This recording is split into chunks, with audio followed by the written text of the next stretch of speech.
প্রশ্ন হলো, কুকুরের নাক যদি কাপড়ে লাগে তাহলে কি কাপড় নাপাক হয়ে যাবে? এই সমস্যাটা বিশেষ করে গ্রামাঞ্চলে, আজকাল শহরেও তো কুকুর ঘরে ঘরে মানুষ পালে। দেখেন, কুকুরের বিষয়ে, কুকুর আল্লাহর সৃষ্টি, এর অনেক উপকারী দিক আছে।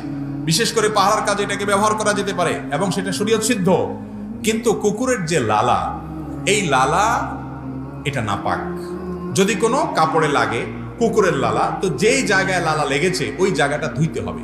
এখন কুকুর যদি নাক দিয়া শোকে, দূর থেকে শুকলো, কাছাকাছি গেল, মানে টাচ করলো না, তাহলে সে কাপড় কি হবে না, নাপাক হবে। ওইটা নিয়ে কোনো টেনশন করার দরকার নেই, নামাজ পড়তে পারেন আপনি।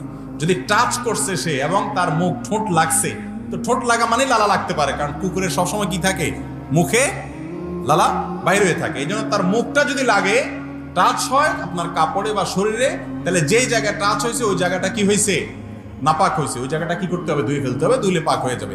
কাপড়ে লাগছে জন্য পুরো কাপড় খুলে ফেলতে হবে, এটা জরুরি না। আপনার মনে চাইলে খুলে ফেলেন, আপনার ব্যাপার। কিন্তু যে জায়গায় লাগছে শুধু এটা ধুলে কি হয়ে যাবে, পাক হয়ে যাবে।